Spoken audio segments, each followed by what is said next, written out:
It's time to set the record queer. Pokemon may have professors, but magic judges have the Oracle.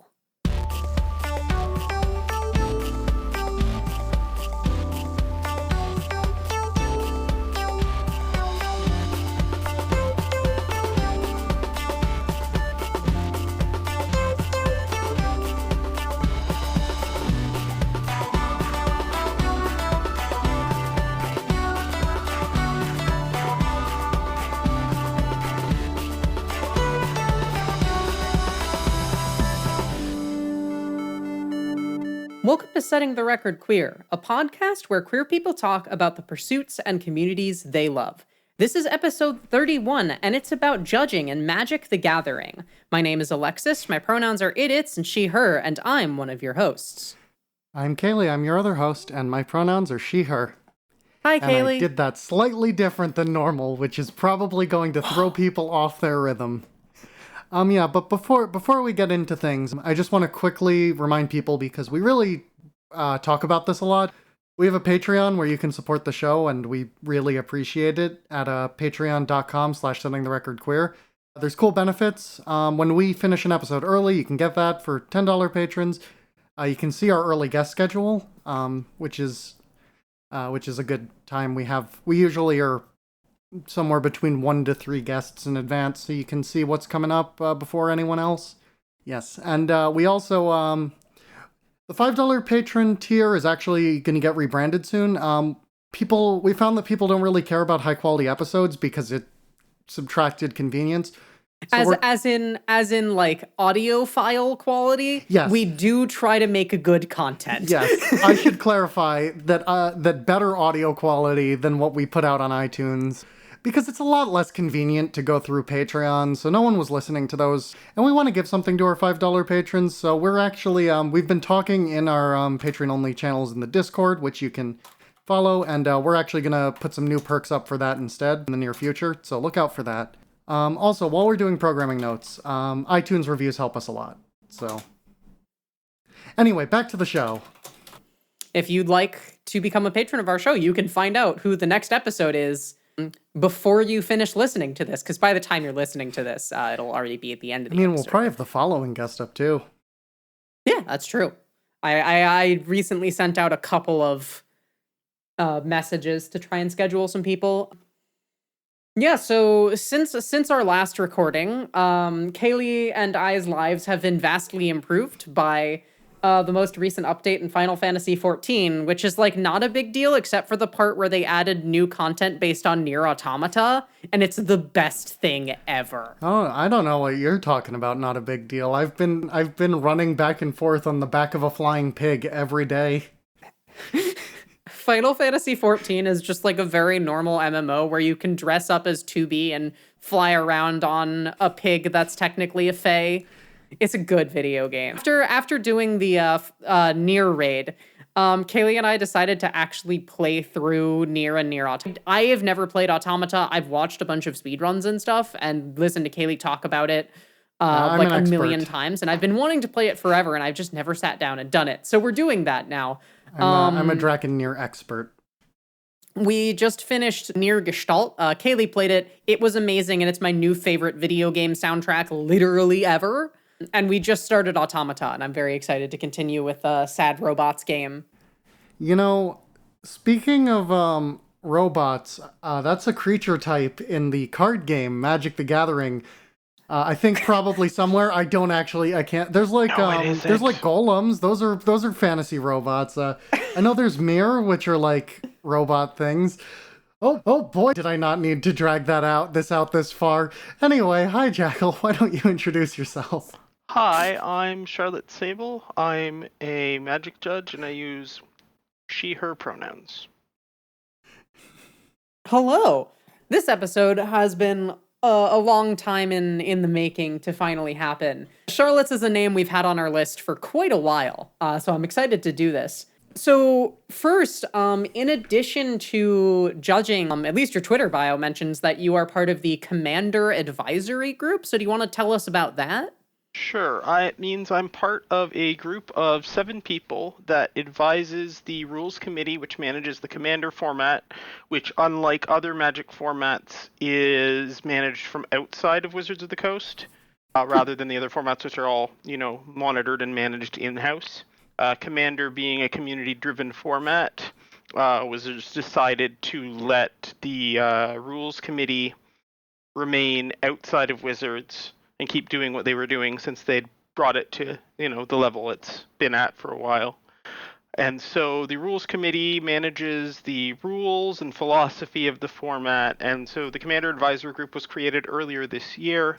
And the members of the Commander Advisory Group serve the role of giving feedback from the wider reaches of the community about the format to the rules committee, and providing a wider range of perspectives and experiences than the rules committee members have themselves, since, to be fair, they're all middle-aged white guys. So Yeah, that's What was I going to say? When Charlotte says format, a format in Magic the Gathering refers to like a specific rule set and like way to play the game. There's a bunch of them, and they dictate like what cards you can use, how the game flows, and stuff like that. Right. So, for example, the simplest sort of constructed format, which is a format where you build your own deck with the cards you own, would be Standard, which uses cards from like the last 2 years of sets. And in most formats, you have to play a minimum of 60 cards in your deck, and you can play up to 4 copies of any card other than basic lands, which are just basic resources. As opposed to in Commander, Commander is a 100-card singleton format, so your deck is 100 cards, and you can't play more than one of any card other than a basic land in it.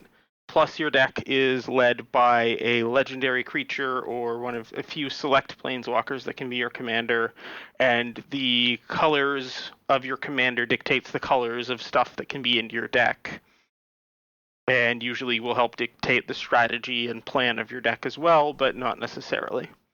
So let's answer the other part of that. What is a magic judge? What do you do? Do you like monitor the wizards of who are on that coast and make sure that they don't like use certain spells like in Harry Potter? Maybe there's 3 forbidden spells. Is that what you do? And No. Yeah. No. A magic judge is basically a tournament official. So, from every level, from your local store to where you might play F&M or pre-release, to larger events like Magic Fests, Grand Prix, Commander Fests, Star City Open weekends, or, Eternal Weekend. There's all sorts of events of all different sizes, all the way up to the Mythic Championship / Pro Tour / Players Tour. It's been in flux for the last couple of years. So you might know it by any of those names, which is the highest professional level. And yeah, so Magic judges serve as officials to help manage the players, make sure that the events are run smoothly, consistently, with a fair rule set, make sure the players are having a good time, make sure that everyone is feeling comfortable and welcome and not out of place. so Cool. Do you have actual magic powers? Sadly, no. Also, Okay, I but feel you like it's have- probably worth mentioning, since we didn't mention this, Magic the Gathering is a competitive card game, if you did not know that. I realized we didn't say that, and I was like, oh, we should probably say that. Yeah. Magic the Gathering is the original collectible / trading card game from 1993. It's been going strong ever since. Has seen many other collectible card games come and die, and it stands tall above the ashes of them all. It's a game where you build a deck out of cards, and you cast spells and creatures, and your goal is to eliminate your opponents through a few different possible means. Though the most usual one is to reduce their life points to 0. Yeah, and if you want more information on the game from the playing side of things, you can go listen to our episode with Skybills, who is a Wizard-sponsored professional Magic player.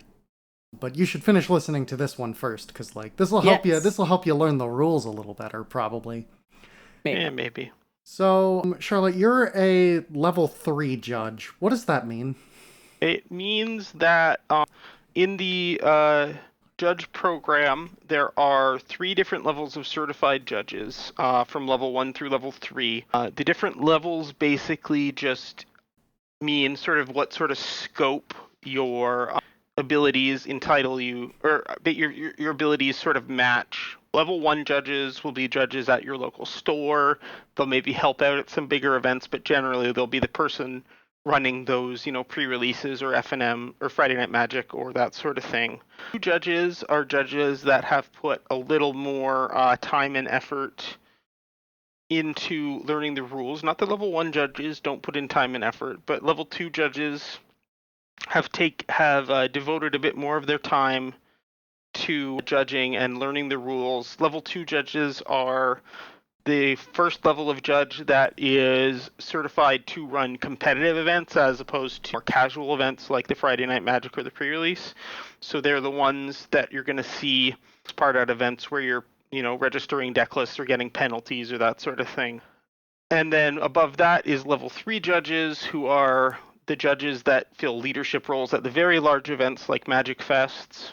They're the judges that are also capable of head judging the medium-sized events, and they're judges that sort of help shape the direction and goals of judges overall. And usually they're the ones in charge of various projects within the judge community as well. So how many orcs do you have to kill to get from level 1 to 3? Or is this a more flexible system where like maybe you can kill orcs, but you can also do good roleplay instead and get to level 3? It's mostly just, well, generally the experience you're grinding is just working a bunch of tournaments and doing all the different roles therein and written tests. And through the new as of the beginning of October, Judge Academy took over from the previous judge program, and so there's modules and written tests and stuff that you have to do to advance from one level to the next, or from being not a judge to being a level 1 judge. They really changed a lot between 5th and 6th edition. So let's talk about your history with Magic the Gathering. So how did you get into the card game? And then how did you get from there to being like such I guess like at least to me, like a large name in the community in terms of like the authority that you have? Sure. So I started playing Magic back in 1994, probably, when I was in middle school, basically. And I started playing it the way most people did at that point. We had friends or family members or whatever who had gotten into the game, and we thought it was cool, with all these goblins and dragons and, elves and stuff. And so we had like really bad decks of just, cards we pulled out of booster packs, and we played unsleeved, and we wrapped our decks in rubber bands and like all these things that'll make people cringe if you mention them now. Yeah, so I started playing then. I was into Magic for a few years at that point, but then there were some family issues that sort of took me away from the game for a while. I always was interested in the game, but I didn't get back into Magic in a serious way until almost a decade later in 2006, when there was a nostalgia set that had just been released called Time Spiral, which had callbacks to a lot of the cards and stuff from the history of Magic. So I, saw this in just a convenience store I was in, and I bought a pack, and there were all these like callback cards that like were like, oh, right in the nostalgia. So that hooked me in. There wasn't much of a local community at that point, so I just started collecting the cards, but then slowly a local community built up. And then a couple years after that, I finally got up the courage to actually contact someone about becoming a judge, which happened in 2009. And then just since 2009, I've worked my way up to judging. I became a level 2 judge in 2011. And then I got my level 3 in 2015, right after I moved to Europe, which was a pretty stressful time, let's put it. So, what events have you judged recently? Like, what's some of your most recent I things? haven't been super active lately. I did a new, they're called Wizards Play Network qualifiers. They're the replacements for in-store PPTQs, but basically they're qualifications for the new Players Tour that's starting next year. So I judged one of those at my local shop. For that, I've done a couple other local events. I haven't done a larger event in a few months because I've had some issues I've been dealing with. But like previous to that, I did Magic Fests in like Stockholm and Prague and but then I've done other events. But like in the past, I've done like Magic Fest's Grand Prix. I've judged a couple of Pro Tours, both of which happen to be in Hawaii. I've judged basically all over Europe, all over Canada and the United States. And yeah, I've seen a lot of the world thanks to this judging thing. It seems like a cool way to travel and be in all sorts of places. Do you actually get like any free time when you're somewhere to judge, or are you just stuck in like a, big room full of matches and matches and Well, I matches? mean, you have shifts, so you have a little bit of free time, but you're either before or after working, and so you're tired or not wanting to get too involved in something. A lot of times, if you want to like go sightseeing or stuff, people will take extra days either before or after the event in some of these bigger cities, and usually there's a for any like Magic Fest or Pro Tour or such, there's some judges that are organizing either sightseeing or like escape rooms or whatever, either before or after the event. The community's really sort of nicely knit together around this sort of stuff, so. As a judge, I imagine that sometimes when players get really into a disagreement before calling a judge over, they can get into a bit of a conflict. How do you go about sorting that out when that happens?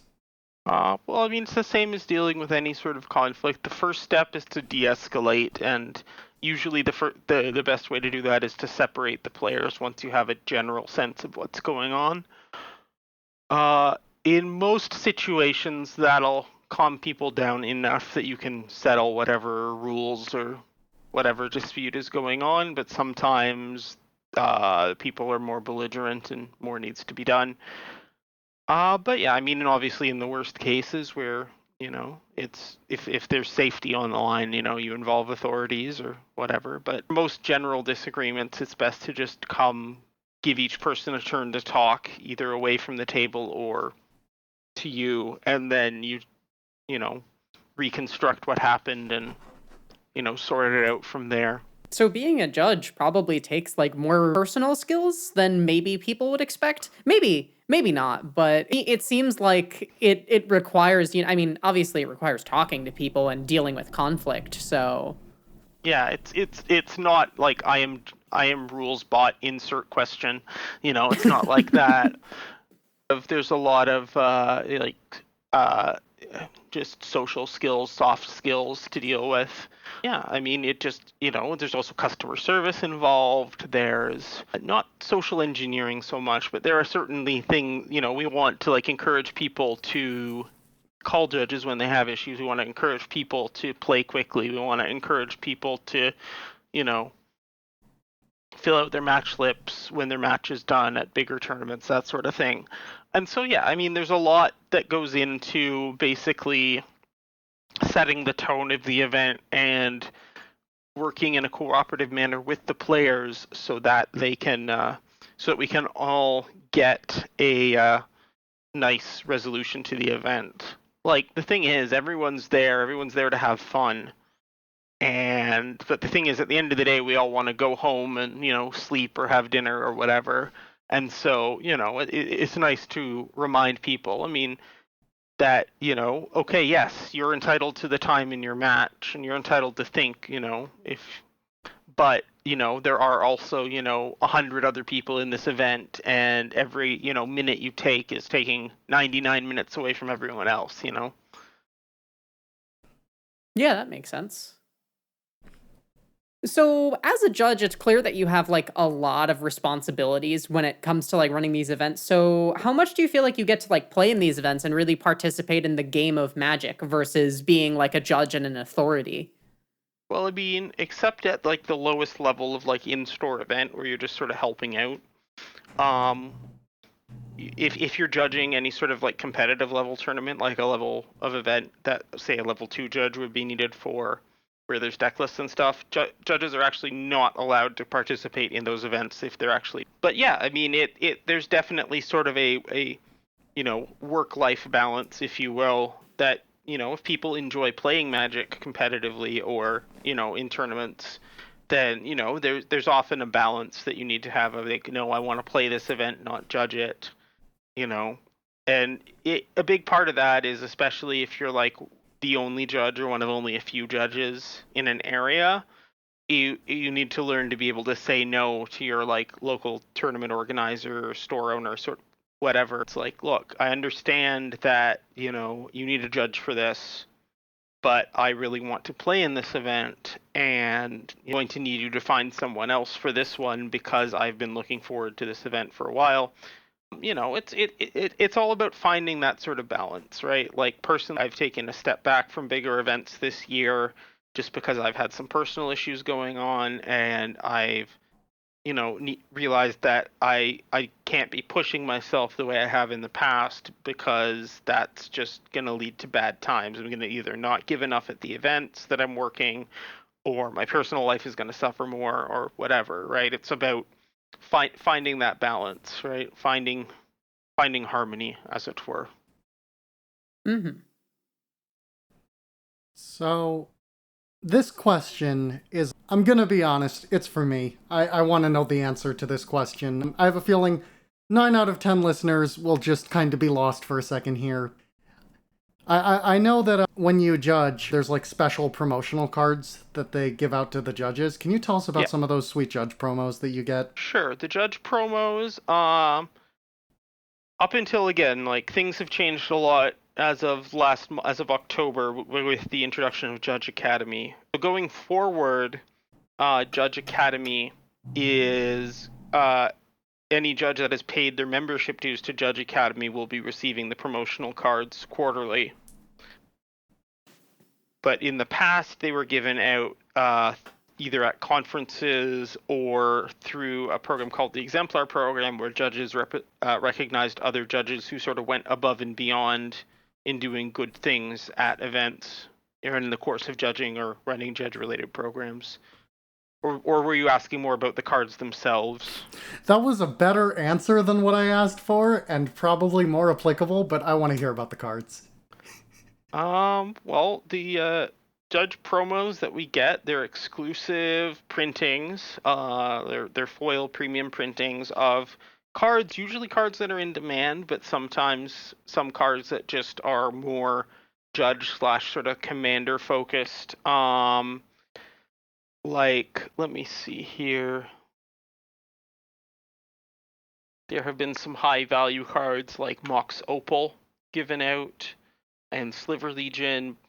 Then there's some sort of more moderate value cards like Isolated Watchtower and Miri's Guile that are like less valuable, but very interesting cards that have only had like one printing.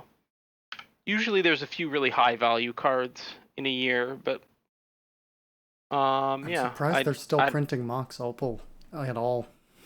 Yeah, well, I mean, it's the first printing in a while. Like, and last year there were like cool ones like Food Chain and Rhystic Study and Teferi's Protection and Vampiric Tutor. What formats are these even legal in at this point? You know what? Let's not get into that. Yeah, probably best if we pass that one. That's a conversation for outside. I've indulged far enough. I'm happy to chat with you privately about them, though. Yeah, that's fine. I've indulged far enough on this. Yeah, non-Magic players are definitely confused. Let's move back to things they can understand. Hi, I'm a non-Magic player and I'm confused. It's like, those sure are the names of cards. But anyways, they're pretty shiny, valuable cards. Just leave it that way. So what, in all of your experience in judging, what are the best and worst questions you've been asked? Or I guess like best and worst times you've been called over. The most interesting judge call I've ever had is, Judge, we can't agree which game in the match we just finished. Really? Yep. So Counting to three is really hard. So in a tournament, players play a match, and the match basically is the first player to 2 wins the match, right? So a lot of people think of it as best out of 3, but it's not technically, because games can be drawn, etc. But yeah, so the players in this situation couldn't agree if they had just finished game 2 or game 3. And so this was a limited set. Limited is where you basically either just open a bunch of packs and build a deck just out of those packs, or you draft them, where you like open a pack, take a card, pass to another player to your left, take it, another card from the pack, the player to your right passes you, etc. So one of these players was recording their life total with dice, which is not useful when trying to resolve these sorts of questions. Another player was recording on paper, but didn't demarcate where the games began or end, and they didn't write their starting life total of 20 at any point. So that made it really difficult to parse. So what I ended up having to do was go through the decks, find every possible way these people had to gain life, and look for like gaps of life gain bigger than those to determine where games had begun and ended. And it ended up they had just finished game 3, but still, it was interesting. Man, one of those people had to be lying. I can't. I don't know. If, as I recall, this was like years ago, right? This was like probably 2010, 2011 maybe. For anyone Magic related, this was like a original Zendikar sealed PTQ that I was judging. So for context, yes. Probably the most valuable prizes you can win in a limited game. Well, maybe. But anyway, that was odd. But from what I remember, the players just seemed confused more than one being dishonest. As for the best sort of judge call, it's hard to say, honestly. Like, usually the best sort of like judge calls, they're usually like, they're not usually good per se. They're like fine. The good ones are the ones where you answer the question, the players are happy, and you go on your way without too much, stress. But the good judge interactions are sort of are usually going to be like the non-gameplay related ones, where you sort of, if someone say left their deck or lost a card out of their deck in their previous round, sort of thing, and you reunite them with their stuff. People tend to be very happy in those sorts of situations. So that's probably among the best sort of thing. Although I guess there's good interactions where players discover some like weird combo in their deck and call over to confirm, and it's like, yeah, that really does work that way, and they're like, awesome.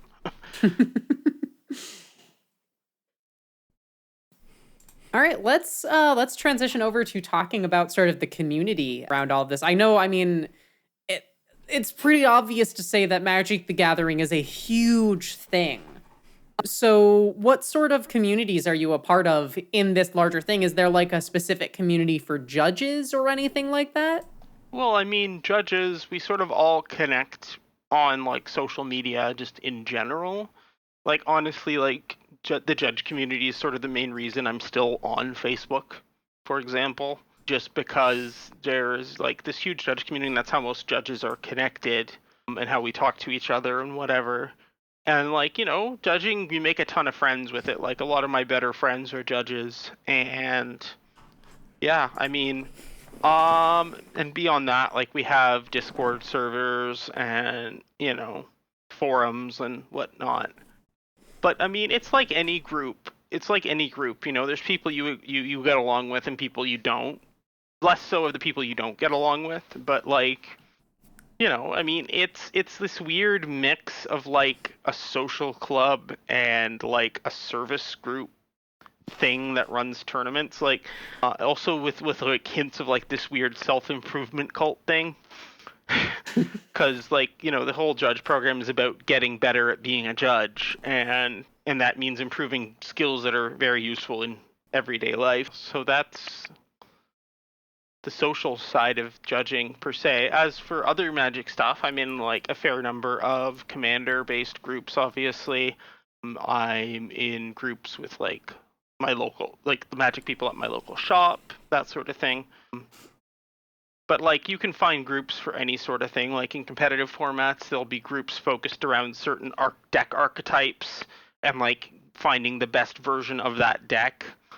Usually in like the older formats though, where the deck is more solid. Obviously something like standard that rotates every year, the same deck isn't going to be around all the time. At least not in a markedly similar form.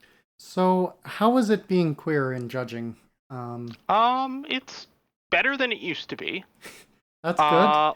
Like Magic overall is still very much a boys' club. Like at tournaments, you're gonna see like a handful of women and non-male players in playing. It's much better than it used to be, but like still the higher echelons of the game are still like 98% male dominated, and like it's just only very recently that women and non-binary people have started to make any strides at all in achieving it at that level. As far as judging, it's a bit better, but it's still not that much better. Like there are a fair number of like women at level 3 in the judge program, but like in the past there've only been so previous to like up to a few years ago there were up to level 5 judges, which were like the judges that sort of ran the whole program and were the head judges of like Magic Fests and that sort of thing. And at that level, there've only ever been like 2 or 3 people that weren't men at that level, weren't cis men anymore. And so it's still a struggle to get there, but the days of like going to like a Magic Fest and being the only woman on staff, those days are done. Like you're seeing a lot more. It's still not equal by any measure, but it's much better than it used to be. As for being queer, the judge community as a whole is very accepting of people. You're sort of.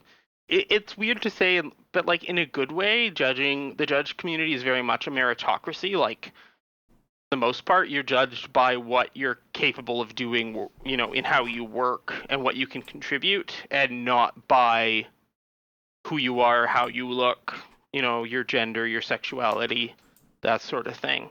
So the judges judge you by your judging? Yes. Okay, great. Continue.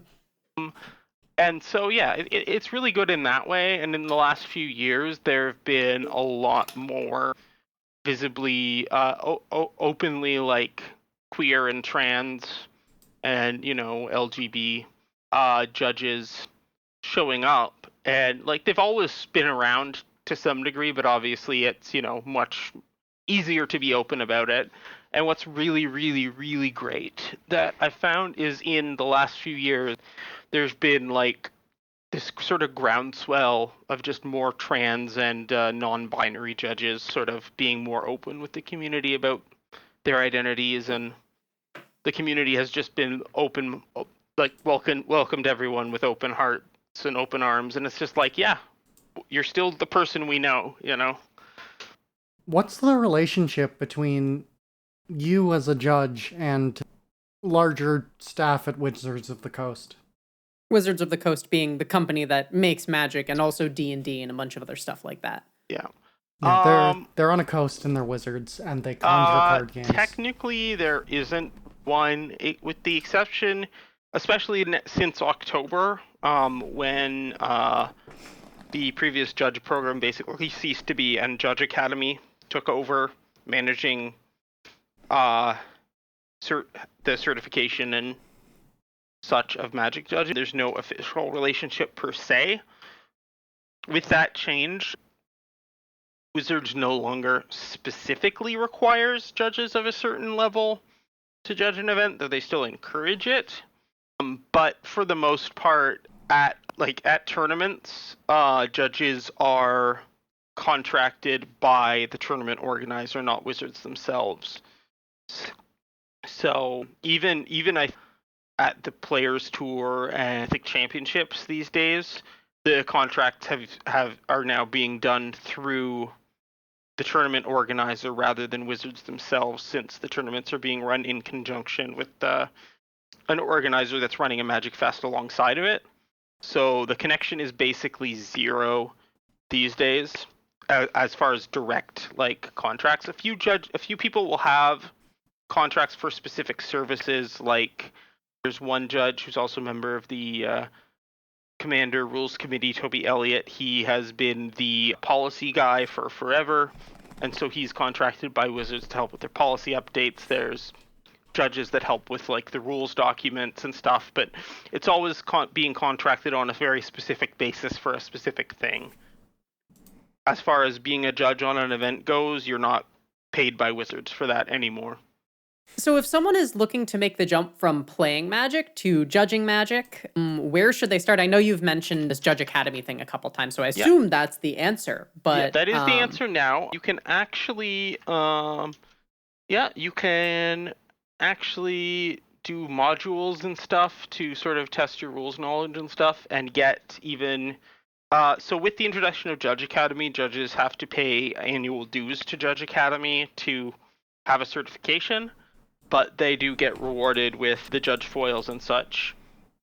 And there's other opportunities to do work for Judge Academy to get some of. But there is a unpaid sort of pre-level 1 position called the Rules Advisor, and you can certify for that completely free of charge at judgeacademy.com. So just sign in, register, and then like go through the courses for becoming a Magic judge. They have a really good sort of modern website with rules modules and stuff, and videos and quizzes and everything that's really, really nice and not just wall of text like things used to be. Cool. And so I assume that's over at just like judgeacademy.com or something like that? judgeacademy.com. Nailed it in one. In the future, Judge Academy is also going to be providing tournament official services and certifications for other games. Like, I know the one they've been talking about before now has been for Keyforge. So yeah, I mean, and there'll be opportunities for people that are certified in one game to, cross-certify for another game, and by being a member of Judge Academy. So there's upsides to it, definitely. It's an interesting change, but, the future is looking bright, I'd say. So, what cool events are coming up? I mean, there's always a lot for Magic, but... What cool events? Well, on the Commander side of things, there were just 2 awesome Command Fests, which were the first Commander-only focused events. Those were in Seattle and Chicago, not this weekend, but last weekend. So, like, the first through 3rd of November. And there's another one happening in the Washington, D.C. area around the 13th of December. And that one's being run by Star City Games, who's one of the top organizers in the U.S. And yeah, so I would recommend anyone that's into Commander or the casual side of Magic to go check that out. And there's always Magic Fests and stuff. The Mythic Championship is just finishing up this week. The top 8's probably going on right now as we're recording this. That's in Richmond, Virginia right now. And then as for things in the 15th through 17th, there's a Magic Fest in Sao Paulo, Brazil. 22nd through 24th, there's one in Columbus, Ohio. 29th through the 1st of December, there's one in Bologna, Italy. Then there's one in Brisbane. Week after that. Then later in December, there are ones in Oklahoma City and Portland as well. Yeah, so there's basically Magic stuff every week. Then there's that's at the big level. Then there's also Star City that runs events on the East Coast and all sorts of stuff that happens around. So there's always some big event going on that you can watch or go to. Cool. I actually have one more question that I just came up with before we move into our performance showcase. So, I guess This is sort of a continuity question. People who listened to our episode with Skybills way back whenever that was may remember that Skybills specifically plays Magic the Gathering Arena, which is essentially the video game version of the card game. Although it is just a video game platform to play the card game. It's not modified in any way. So I'm curious with the steady growth of Arena and like more automation coming to Magic the Gathering, where do you see the future of Magic going, and where do you see the future of judging being a part of that? Again, I think the future of judging is still very solid because Arena only supports. Arena is basically only for Standard, which is like the last 2 years of sets. There are a few more sets beyond that, which added to Standard make the Arena historic format, but that's not well supported at this point. And as far as I know, there's no plans to add further sets going backwards. So for any other format using older cards from beyond like the past 3 years, 4 years of Magic, which is Magic is what, 26 years old now. There's still 23 more years of cards, and so for formats like Pioneer, which is newly announced, Modern, Legacy, Vintage, Commander, that sort of stuff, there's still going to be a need for the tabletop paper play, and so as long as there's those sorts of events, there'll be a need for judges and tournament officials to organize and run those. So I don't think there's anything to worry about just yet. Certainly things are in flux. Arena is hugely popular, but I think it's actually having more of an effect of bringing people into the paper game than moving people out of paper strictly into digital. All right, so at this point, we are going to move into our performance showcase. Now, this is going to be a bit of a weird one because there's no way that you can like show us an example of your judging. It's not that sort of thing. There's not like, we can't like read a passage from your judgment book or like watch a clip. Guilty. So what I'm going to be honest here with our listeners, what Alexis and I talked about, and we didn't even check in with you if this was okay, which was a bad idea, but we're going to role play out some conflicts. Okay, sure. That sounds good. And yeah. I was thinking you'd ask me rules questions, but sure, that works too. See, but Kaylee wants to be an actor, is what's going on here. Yeah, I'm gonna get into character as I believe I wrote my role as clueless Magic player number 1. Okay, sure. All right, Judge. All right, I come over to the table. It's like, hey, what's going on? How can I help? My opponent is attacking with this creature that they summoned this turn, but they're claiming they summoned it last turn. All right. So let me see. So we're in the middle of declare attackers right now, or your opponent's trying to declare attackers. Is that correct? That's correct. Okay. All right. So is that the only creature attacking, or are there other attackers? There's other attackers, but those are all good. This one's the problem. Okay. So let me see. So this is the creature that's the problem. Is that correct? No, it's the one next to it. Okay. So that's the creature that's the problem. All right. So at this point, so you claim that this creature was summoned this turn, whereas player number 2, you say that you summoned it on your last turn. Is that correct? Oh, I didn't realize I had to play player number 2. I have no idea what I'm doing. Yeah, I played that creature last turn. All right. So at this point, I'm just gonna break character at this point because I can't actually physically do things here. So at this point, I would look at player number 2's board, see what lands they had tapped. If they have enough lands tapped to cast the creature, I would then ask the player number 2 what they'd spent that mana on. If they didn't have a good explanation, then I would probably rule in player number 1's favor.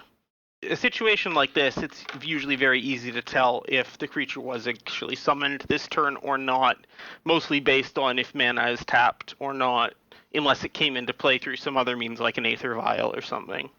I think for a bit of context on this little stage play, a rule in Magic is that when you put a creature on the field, when you summon it, you can't attack with it that turn.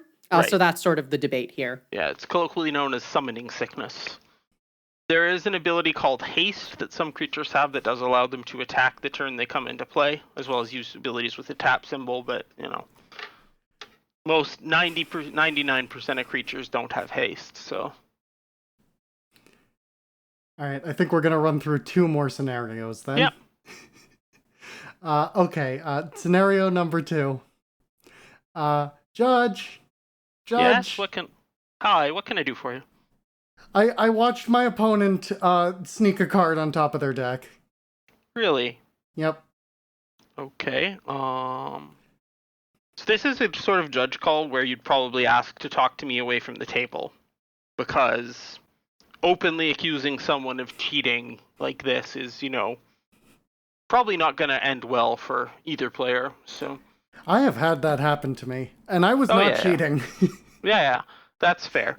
But anyway, so so what were they doing when you think they put the card on top of their library? They were going to draw a card, but they slipped one. They had one in their hand already, and then they pulled it back up. Okay, so they didn't actually draw a card. Is that correct? Well, I think they grabbed the card from their binder and put it on top. Okay, that would be an interesting bit of sleight of hand. To pull Do you that not off. get a lot of magicians in Magic? Not Yeah, I so was going to many, say, no. this arrogant Magic player number 1 is clearly an actual wizard. Yes, obviously. Yeah. Again, in this sort of situation, if it's literally an issue of cards coming from outside the game, like if it is the accusation that this is a card from outside the game that's being put in. Yeah. Okay. In that case, card. we can very easily sort of count cards, and if need be, we can consult. Assuming this is a competitive event, we can consult deck lists to see if there's an extra copy of a card that shouldn't be between the deck and the sideboard, sort of thing. That would be generally the way to handle this. But the situation where someone brings a card in from outside of the game is relatively unlikely. In this sort of, if someone was actually cheating this way, it'd be more likely that they'd put a card from their graveyard or exile on top of their library instead, or just slip that card into their hand directly, or something like that. But yeah, that's how I'd handle that one. Let's see. For the third one. This is the climax of this 3-act drama. You really got to bring this home. I gotta bring this home. Okay, okay, here we go. I may or may not have Googled weird Magic interactions. Oh no. Judge? Yeah? Judge? Yes? My opponent used Nissa Who Shakes the World to turn Mobilizer District into a creature. Okay. Now, the land had +1/+1 counters on it, but Nissa's thing says it turns into a 3/3. Is it a 3/3 or a 3/6? So the database that contains the text, the official current text of every Magic card is called Oracle. So at this point, I would be consulting the Oracle app on my phone to find the Oracle app of these cards. Although in this case, these are both newer cards. Reading the cards themselves is probably fine as well. But in general, it's best to just double check the Oracle, especially if it involves a card not in play. I really like that it's called the Oracle. It's like, you're having this very practical thing in like a card game, like a card game tournament, maybe with a money prize, and it's like, we must consult the Oracle. Yes, and it's actually a capitalized, so it's just capital O Oracle.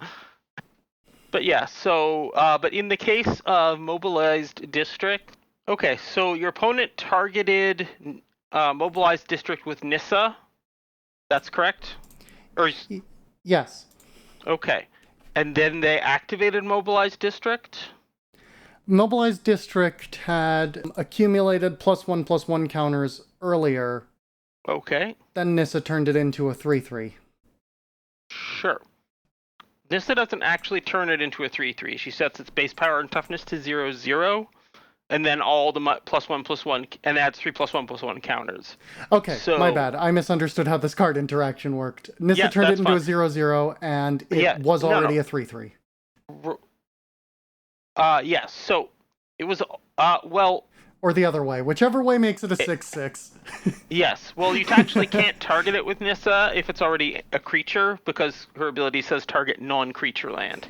But yes, if you target it with Nissa and then activate Mobilized District, it will change the base power and toughness from 0/0 to 3/3, and then the +1/+1 counters will apply on top of that, making it a 6/6. Yeah, I didn't. But know then what at the end of cards... turn, it'll go back to being a 3/3 when the activated ability wears off. Because the thing that makes it 0/0 is a permanent effect, whereas the other effect is only until end of turn. Yeah, I just looked at I just looked at an article which says that Nissa can make a 6/6, so I did know the answer and didn't quite know what the cards did. Yeah, no worries. That's actually fairly typical. So. Yeah, I was gonna say that felt like sort of a realistic scenario to me. Yeah, of just like not quite understanding the way different rules and things combine. Exactly. Again, a little knowledge is a powerful thing. Honestly, the players that cause the more rules headaches for judges are the ones who know some rules but not quite enough, and so they think they understand how something works, and that leads them to go like 3 steps further and get it wrong.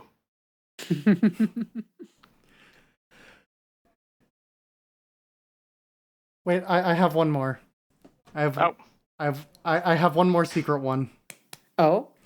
Judge, my opponent just played Dark Magician, but that's from a different card game. How does it interact with my shiny Charizard? Note that it is shiny. Yeah, I think you need the Pokemon Professor, and I'm not sure what a Yu-Gi-Oh official is called, but Kaiba Corp Henchgoon. I don't know. I know there are tournament officials for Yu-Gi-Oh. I don't know if they have a fancy name like Judge or Pokemon Professor. Are the Pokemon judges really named professors? Yes, the Pokemon's tournament officials are Pokemon professors, and they get lab coats. That's so good. That's so good. I need to get into competitive Pokemon right Magic now. judges are envious because of the Pokemon professors' lab coats. All right, I'm gonna become a Pokemon judge. About the only good thing about being a Pokemon professor, because sorry, you lost me a lab coat. I don't need to hear anything else. Bye. I quit the podcast. I'm a Pokemon judge now. Pokemon Look forward to Kaylee's next taking the minutes about learning to become a Pokemon professor. Yeah, I found this Bulbasaur. Can I judge the card game now? All right. Thank you. Well, that was beautiful. And I applaud you both for your just raw and emotional acting. I truly felt like I was living in the moment as arrogant Magic player number 1. Uh-huh. You were number 2. I was number 1. Well, no, you were clueless Magic player. I was arrogant Magic player, who was also actually a wizard. It was a whole character arc. All right. Well. Anyways. Let's move on over to our listener questions. So for every episode of this podcast, we get questions from you, our listeners, to give to us or our guests. So if you have questions for us or future guests, you can do so on our Twitter at STRQueercast, or talk to us via email, settingtherecordqueer@gmail.com, or come hang out and ask questions in our Setting the Record Queer community Discord, which you can find at bit.ly/STRQcord. So our first question this week, and I have no idea what's going on with this question, I'm going to be honest, comes from Sporkife in Discord, who asks, how do layers work, JK? Our next question comes from Propicable in Discord. I am not joking. How do layers work? Okay. Sorry, I thought you were just scooching by that one, but no. So well, it was the pair. Magic is a very complicated game. It has over 40,000 unique cards, maybe 60,000. I forget the exact number. Probably closer to the latter. Anyway, and some of those cards create what are called continuous effects. They're effects that happen for as long as, for a duration, as opposed to happening once and being done. Like, say, something like, so let's talk about, like, Nissa, since we were talking about her before. Nissa's effect, her +1 ability is put 3+1/+1 counters on up to one target non-creature land you control, untap it, it becomes a 0/0 elemental with vigilance and haste that's still a land. So this ability is composed of three separate effects. First 2 effects, putting the counters on and untapping the land, those are what are known as one-shot effects. They are things that happen and then they're done. They have done their thing, and they have no continuous effect on the game. The counters have a continuous effect, and the effect that makes land a 0/0 elemental creature with vigilance and haste that's still a land is a continuous effect. But it's important to understand the difference between the one-shot effects and the continuous effects. There's also spell effects, which are very similar to one-shot effects, but for a moment, let's just talk about things that are continuous and things that aren't. So, when there are effects that are continuous, they interact in various ways. So, again, let's look at, Nissa's thing. Right now, we have two things that are affecting the land/creature's power and toughness. We have an effect that's putting counters on it, and each counter is giving it +1/+1. And we have an effect that's setting its power and toughness to 0/0. So we obviously have to have some method for determining in what order we apply these effects. The order that we apply these effects is determined by something called layers. So layers, the point of the layer system is to take this whole mishmash of effects that can affect something and boil it down to a hopefully intuitive final result. So the final result of Nissa's ability is that your creature land is a 3/3, right? Because it's 0/0 with 3 counters. But for that to work, we have to be able to apply the 0/0 effect before we apply the effect from the counters. So that's handled in the layers. So there are 7 layers, which are copy, control, text changing effects, type changing effects, color changing effects, abilities, and power and toughness effects. And power and toughness is broken down into 5 sub-layers, which are characteristic defining abilities, base power and toughness defining abilities, static plus-minus effects, counters, and then power toughness switching. So the 2 effects from Nissa apply in 2 of the sub-layers of layer 7, and the way that we get our 3/3 creature is we apply the 0/0 effect in the power and toughness setting sublayer, which is B, and then 2 layers later in the counters sublayer, we apply the counters, making it 3/3 and getting our intuitive effect. As for the other parts, says thing that making it an elemental creature, that applies in the type layer.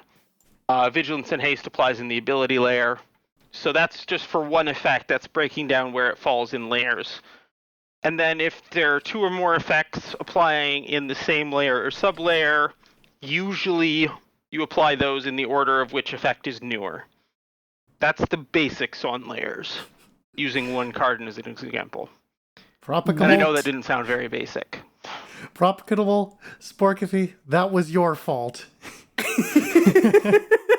I just want you to know that. Hey, I didn't even mention dependency.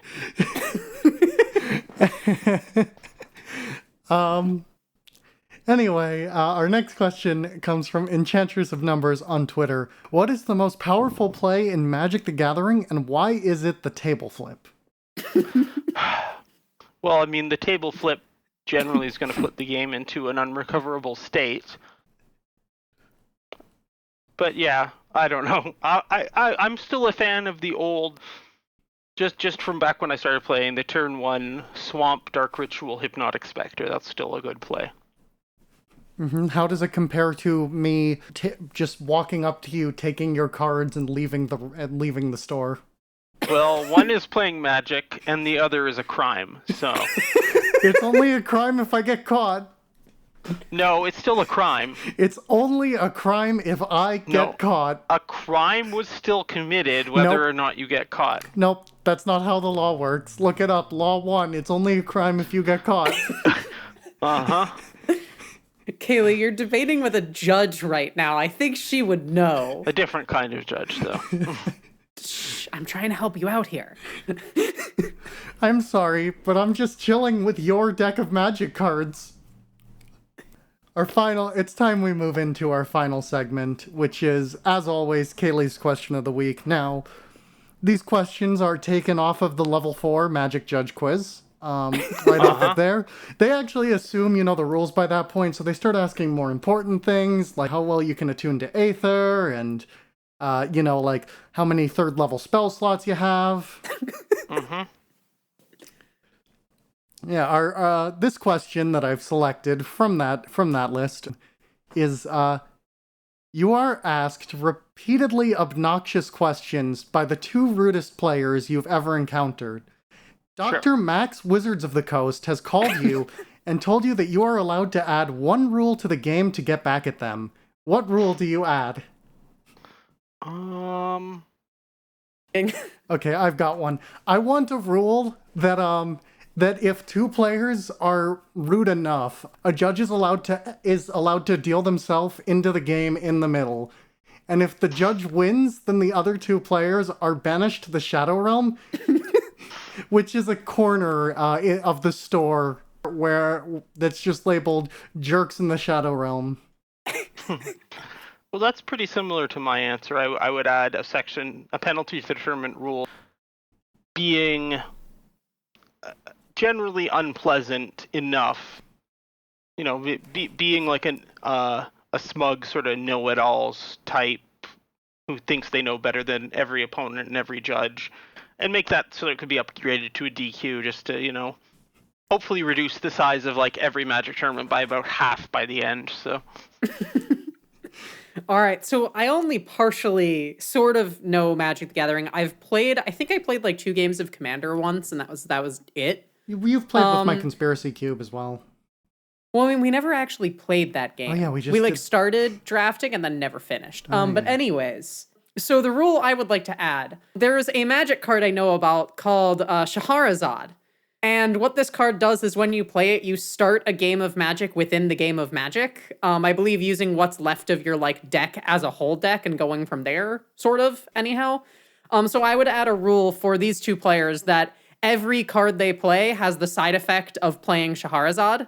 So they have to play a sub-game for every single card they play until they finish the game. So what you're saying is you want to keep the two worst rules annoying players that you've ever dealt with playing the game in your area while you're judging it for until time runs out. Well, no, it doesn't loop. You don't spawn more Shahrazads within the Shahrazad. Also, I will add a rule that if Shahrazad gets called in the game more than 5 times, you're both DQ'd. That's really specific. I mean, I wanted to get back at these two rude players. So here we are. All right. Well, Jackal, thank you very much for joining us. Yeah, not a problem. Thank you for having me on. I think ending this podcast on the note of getting back at rude players with really ridiculous rules is just the perfect way to encapsulate the like mature and really important work of being a Magic judge, I think, personally. Sure. But yeah, thank you. This was a good time. I hope you enjoyed. So if people want to like find, I guess not like find your work, but like follow you as a person on your like social media or whatever, or maybe even visit you at upcoming events, like where can people find you? So you can follow me on Twitter at JQLGirl.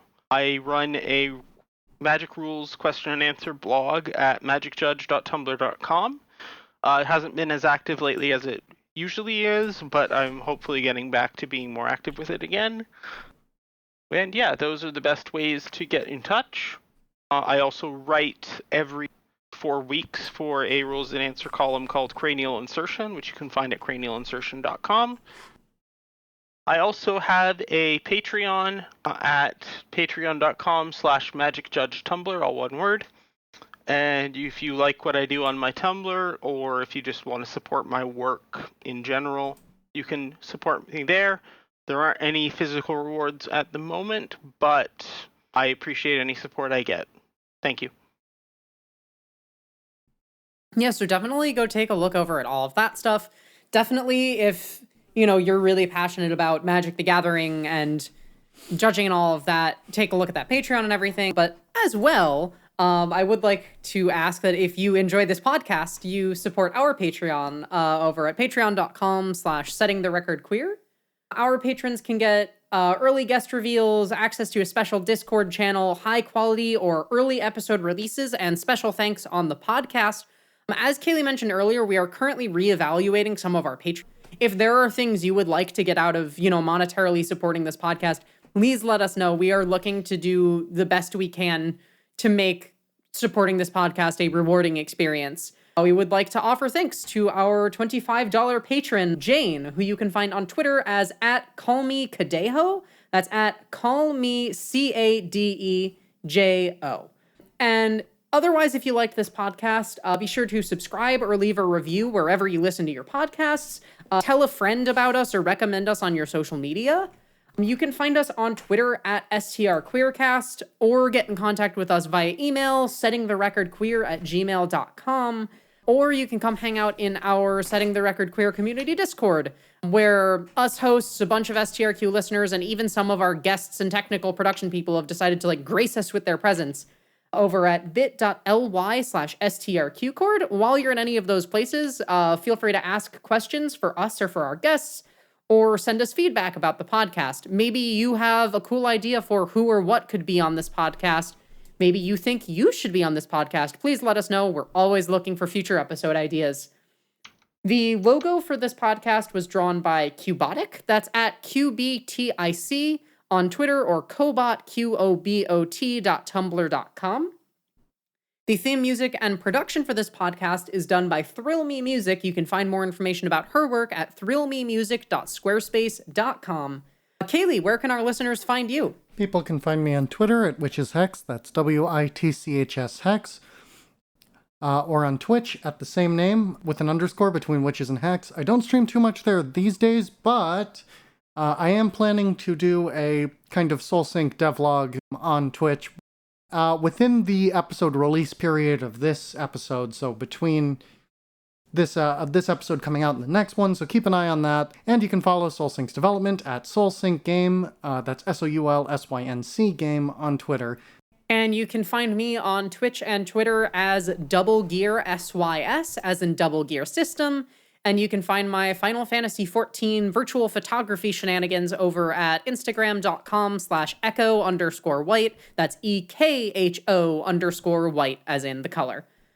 Our favorite answer to last week's Kaylee's question of the week, which was, if you could give any animal human intelligence and the ability to speak, which they'd use to start a vlog, which type of animal would you pick? Came from Amelia in Discord, who said, blobfish. In the deep, dark ocean, blobfish are sedentary, moving only when food happens by in the gloom.